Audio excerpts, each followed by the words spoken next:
Hello, it's Emily. I just got my hair done recently and I feel like a brand new person. Today I am finally sharing my Fendi Baguette review. This is going to be pretty in-depth and I have been using this bag for 3 months straight now. So if you love handbag videos, lifestyle, fashion, everything like that, be sure to hit that subscribe button and also give this video a thumbs up, and let's get started. So here is the bag. It is such a beauty. I'm obsessed with it. It has this thick guitar strap, a little small strap right here, gold hardware. This is the medium size with the FF logo, but this bag is pretty much the re-edition for the Fendi Baguette that was really popular a long time ago. So if you have not seen my original unboxing and what fits inside, I highly recommend you watch that because I'm not really going to talk about what fits inside. This video is going to be more about the wear and tear of the bag and my thoughts on it and whether or not you should get it, if I think it's worth it, etc, etc. If you follow me on Instagram, you have probably seen a million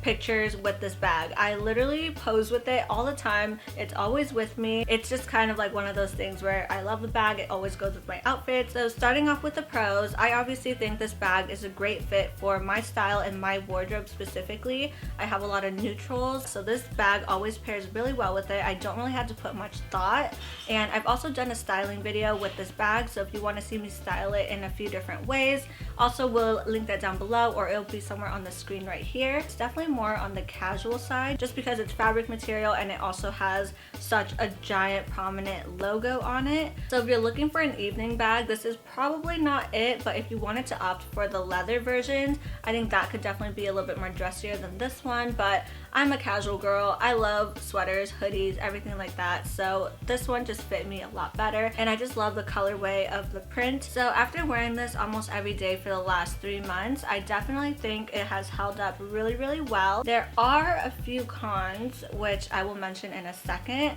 but overall the bag wears very nicely. Because this bag doesn't really have like a very distinct structure to it, it kind of just molds to your body. It's fabric, it's like very low maintenance, I would say. I did get a Samorga insert for this bag. So if you haven't heard of Samorga before, they make really great bag inserts, and I have found that this bag insert really helps keep the shape of my bag, and I don't have to worry too much about like slouching or really weird sagging or anything like that.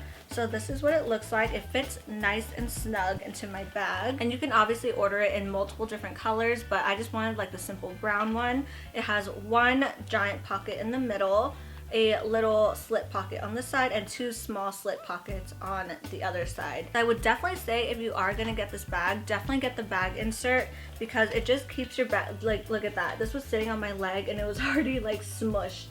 So I would say it helps really keep the interior super clean, because everything, if you have like random pieces of like dirt or something, I don't know, that will end up catching in here versus inside the bag. And yeah, it just keeps the structure so much better. And I also really don't want to use this back pocket right here because I just want to maintain the logo, keep it nice and clean just in case I ever want to sell it in the future. So the Samorga organizer really helps out a lot. I do have a promo code. This video is not sponsored, but if you want to save some money and order some bag organizers, you can use this code right here and just click the link down below. So I would say that the main pros is that it's very durable, it holds up very well, you don't have to baby the bag, you could wear it in multiple ways. And I also love for me that this strap could be worn crossbody, because I know for taller people it might not be the case, but because I'm very petite, I'm about 5'2", I could actually wear this crossbody, and that is my preferred method of wearing it. But I do occasionally grab it by the top handle right here.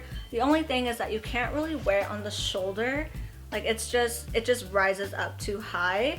So it's not like the classic Fendi Baguettes where it's meant to be a shoulder bag, but overall it has been a great addition to my wardrobe. Moving on to the cons. So I noticed this about a month in, but as you can see on this bag, it is fabric and the edges are pretty much embroidered with really thick black thread. So it's just a border all around the bag, even on the strap. And what I've noticed is that there have been some small pieces of thread that have come loose. I haven't contacted my SA to ask her what I should do, but I feel like it's not that big of a deal because you could probably just snip it off and it'll be okay. Since I have done like some embroidering myself, I know that loose fabric is bound to happen, but it was just kind of annoying when I first saw it because it's like I just got the bag, I was barely starting to use it, so why is it already, like why is thread already coming off? So there's one right here. This one has bugged me the most, and I thought it was my fault because like this is where you open and close it, but it has nothing to do with that. It was just an excess amount of thread, so I will definitely reach out to my SA before I like do anything myself. But there's also a piece right here on this corner. Don't know if you could see that. It's like right here. It's like the smallest piece of thread. The bottom surprisingly has held up really well. There's no fraying of thread. It's really just these two spots right here. And because it is occurring on the corner, again, because I have embroidered before, I know that it's very, very likely that the corners have just a little bit more thread than the straighter parts. So it might just be like loose thread.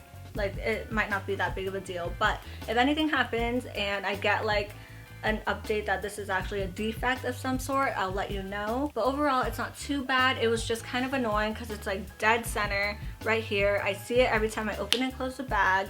Kind of frustrating. And I actually just noticed there's also one in the corner right here. Don't know if you could see that, it's so tiny. But if you are dropping $3K on a bag, you definitely don't want it to have any imperfections. But again, going back to the material, it is very, I feel like it's very normal for this to happen because it is fabric. Like if it was leather, that'd be a different story, but yeah, it is fabric. So that would be the biggest con for me. I think everything else is really great. The bag sits really nicely. The magnetic clasp is really strong. So sometimes I don't even try to like actually close it on the magnetic clasp because then I find myself like ripping this open. But it is really great. It also holds a lot. And I also haven't really seen any scratches on the gold hardware up here, which is amazing. So if you're considering this bag and you just don't know how you're going to maintain the fabric, and you just want to keep it in tip-top shape, I have a suggestion for you, and this is what I've been doing as well. So I recently ordered a bunch of stuff from the Handbag Haven. I believe they might be going through like a transition stage where they're changing either their name or their packaging, but their products are amazing. And this one is the 3-step kit. Pretty much empty out your bag. You start with step 1, which is the Antibacterial Cleanser, which is great because I am setting my bag down sometimes in like foreign places if I need to, like the grocery store, and you know, with the whole pandemic, I want to keep this bag as clean as possible. I did go on a San Diego trip where I took this bag with me and I definitely cleansed it and cleaned it afterwards. So you spray the inside and outside all over. These are meant for bags specifically, so you can use it on fabric, leather, anything like that. There are a couple materials where you shouldn't use it on, but yeah, you can do more research on the website if you'd like. And then you go to step 2, which is the conditioner, and you always want to make sure these products dry in between. And then last but not least is the water repellent. Honestly, because this is fabric, I have been in a case where it did rain kind of randomly, and I was so happy that I already did this because that meant my bag was protected from the water. But yeah, highly recommend this. You can also use it for any of your other bags. As I mentioned, I deep cleaned all of my handbags, and this is such a great product. So that pretty much wraps up this video. If you have any other questions on this bag, let me know in the comments down below. I hope I answered everything. Thank you so much for watching. Be sure to subscribe if you haven't already. I'm doing Instagram giveaways if you want to follow me there. But also let me know what other handbag related videos you want to see in the future, and I will talk to you in my next video. Bye!